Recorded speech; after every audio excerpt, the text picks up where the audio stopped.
ITERJ tem como finalidade o desenvolvimento do campo dos assentamentos estabelecidos em terras do Estado, terras devolutas do Estado. Então nós temos esse trabalho social, que na verdade a função da terra é social, desenvolvimento da família, da agricultura familiar, e o ITERJ entra justamente como peça indispensável àqueles que não têm o investimento necessário para começar. A gente dá a terra, o adubo, às vezes construções de casas, poços artesianos, e o auxílio técnico, né? Agora, a partir daquele trabalho, você consegue gerar renda e manter as pessoas no campo. Essa é a função do ITERJ, que a gente temos executado com louvor. Esse desenvolvimento ele se dá através de 3 eixos, né?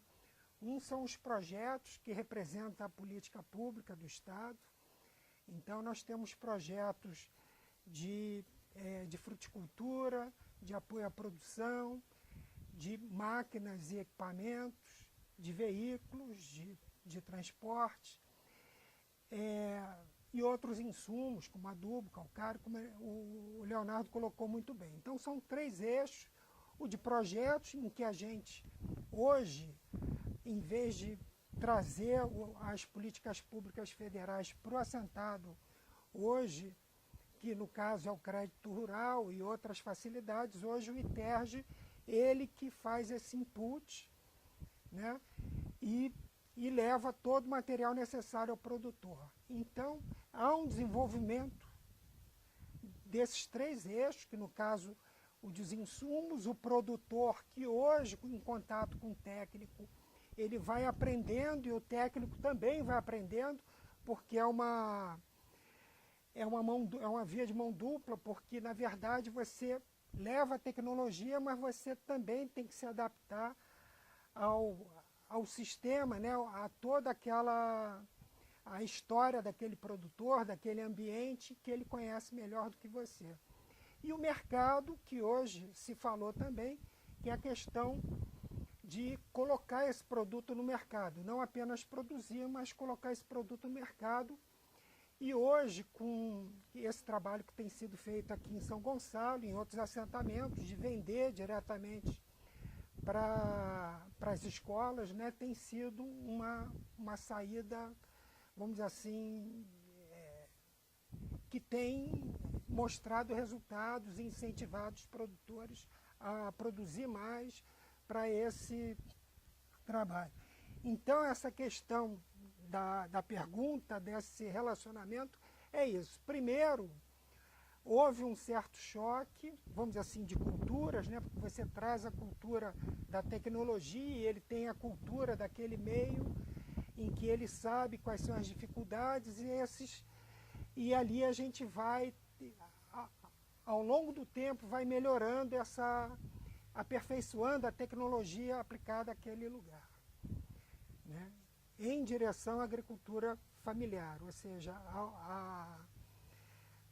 hoje a gente está tentando dar uma conotação mais agroecológica, né? Ou seja, a gente deve começar a diminuir os insumos e aplicar mais produtos mais naturais e com o que existe na própria terra, né? É isso. Mandou bem.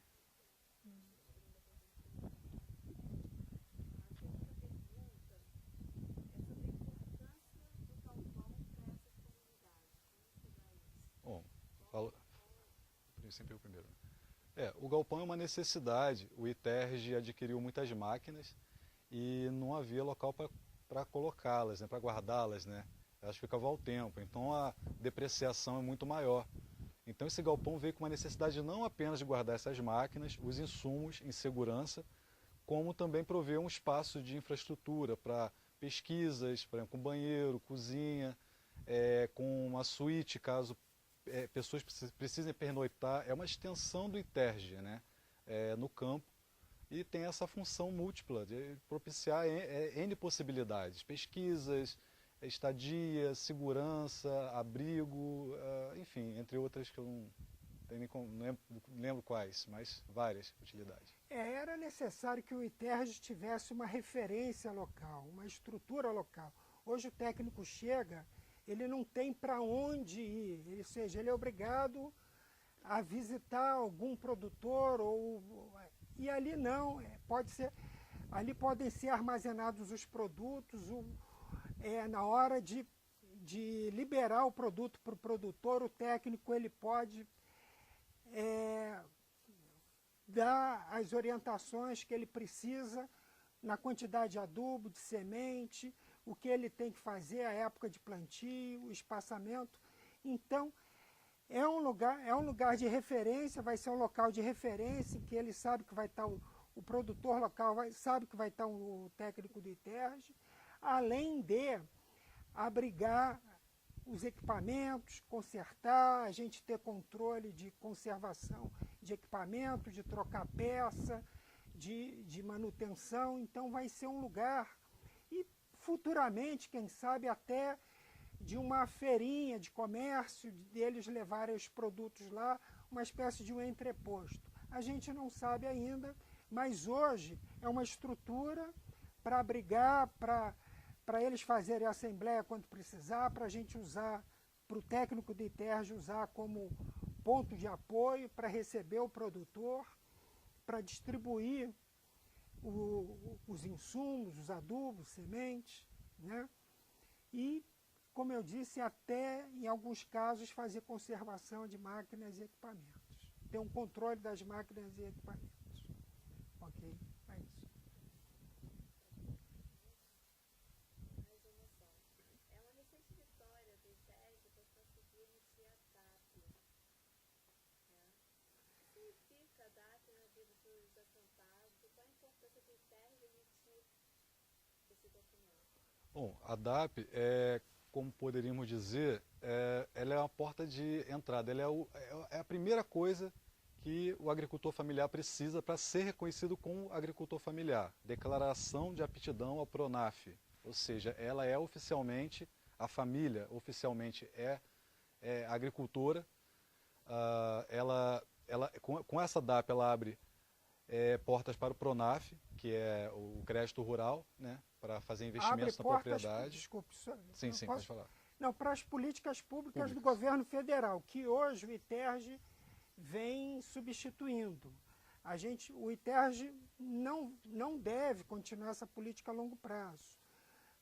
O produtor deve, a partir de um determinado momento, se emancipar e tomar crédito para comprar o seu insumo, para comprar o seu implemento, para comprar. E o DAP é uma política pública do governo federal.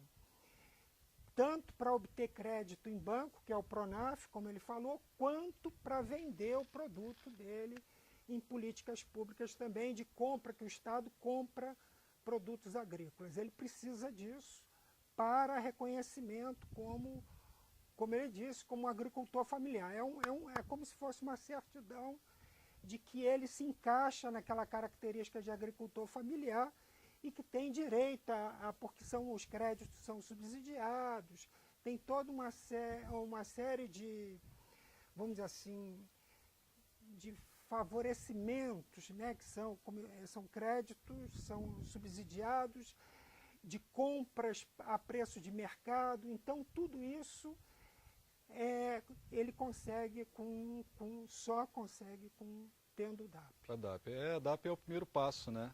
Aqui em São Gonçalo tínhamos 9 produtores com DAP até um mês atrás, que é mais ou menos o período em que passamos a emitir DAP, né? Cerca de 1 mês, 2 meses.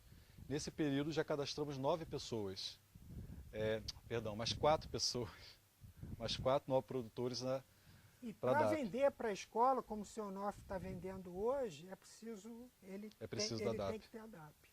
Okay? É preciso.